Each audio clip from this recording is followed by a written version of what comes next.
Selamat datang di Warung Bal-Balan. Di edisi kali ini, kita akan mengulas mengapa strategi diaspora Indonesia bisa mengubah masa depan sepak bola Asia. Selama puluhan tahun sepak bola Asia terus mencari cara untuk mengejar raksasa-raksasa dunia. Jepang membangun akademi, Korea Selatan membangun disiplin, Arab Saudi menggelontorkan miliaran dolar, Cina mendatangkan pelatih kelas dunia. Namun Indonesia memilih jalan yang berbeda, bukan membeli pemain, bukan sekadar melakukan naturalisasi, tetapi menghubungkan kembali anak-anak bangsanya yang tersebar di seluruh dunia. Sebuah strategi yang mungkin akan mengubah peta kekuatan sepak bola Asia. Inilah revolusi diaspora Indonesia. Harta karun yang tersembunyi. Indonesia memiliki lebih dari 280 juta penduduk, salah satu negara terbesar di dunia. Namun aset terbesarnya mungkin tidak tinggal di Indonesia. Selama ratusan tahun hubungan sejarah dengan Belanda melahirkan jutaan keturunan Indonesia di Eropa. Belum lagi yang bermigrasi ke Australia, Jerman, Belgia, Inggris, dan negara lainnya. Anak-anak mereka tumbuh di lingkungan sepak bola kelas dunia. Ajax, PSV Eindhoven, Feyenoord, AZ Alkmaar, FC Utrecht. Bahkan sebagian pernah membela tim nasional Belanda di level usia muda. Namun mereka masih memiliki satu ikatan darah, Indonesia.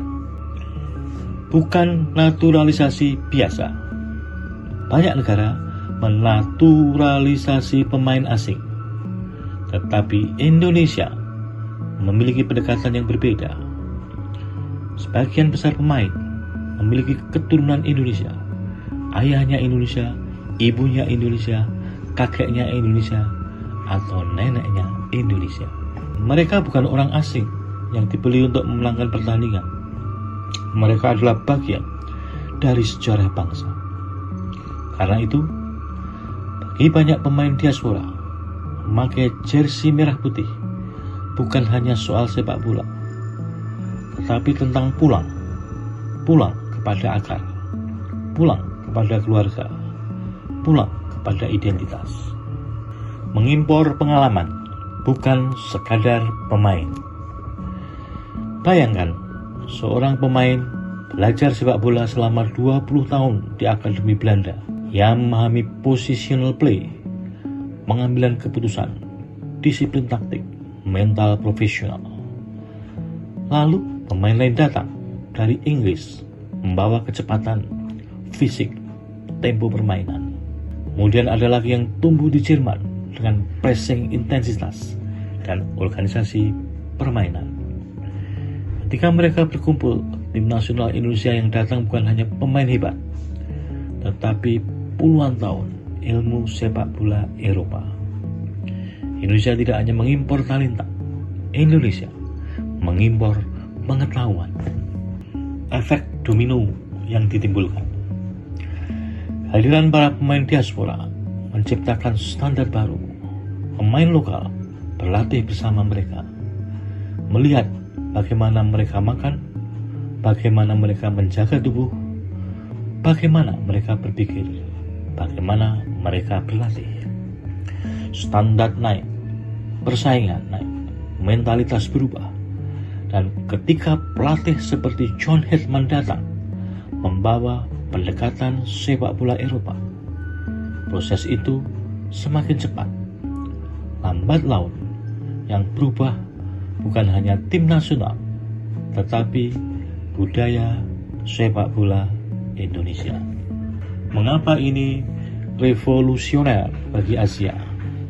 Bagian besar negara Asia mengandalkan pembinaan lokal, proses yang membutuhkan 20 hingga 30 tahun.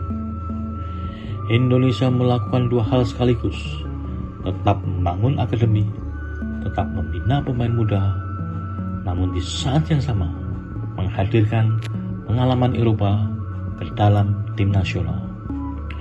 Ini adalah model hibrid semangat Asia pendidikan sepak bola Eropa, dan tidak banyak negara yang memiliki diaspora sebesar Indonesia.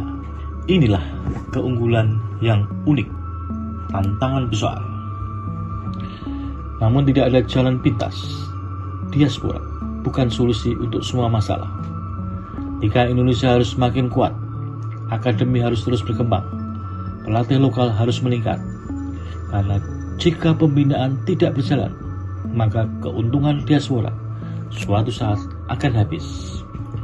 Strategi ini harus menjadi jembatan, bukan ketergantungan. Sejarah sepak bola dunia. Sejarah sepak bola mengajarkan bahwa setiap negara besar memiliki identitasnya sendiri. Brasil dengan samba football, Jerman dengan efisiensi, Italia dengan kecerdasan taktik, Spanyol dengan penguasaan bola. Lalu Indonesia mungkin akan dikenal sebagai negara yang menyatukan anak-anak bangsanya dari berbagai benua, menjadi satu tim, satu bendera, satu mimpi. Jika strategi ini berhasil, bukan hanya sepak bola Indonesia yang berubah, tetapi seluruh Asia akan melihat sebuah model baru. Masa depan sepak bola tidak selalu dibangun hanya dari dalam negeri, tetapi juga dengan merangkul mereka yang selama ini berada jauh. Masa depan sepak bola tidak selalu dibangun hanya dari dalam negeri, tetapi juga merangkul mereka yang selama ini berada jauh, namun tidak pernah kehilangan identitasnya. Dan mungkin suatu hari nanti, Indonesia tidak hanya dikenang sebagai raksasa Asia Tenggara, tetapi sebagai negara yang memperkenalkan cara baru membangun tim nasional di abad ke-21. Terima kasih sudah mampir di Warung Bal-Balan. A football lives forever. Salam Warung Bal-Balan.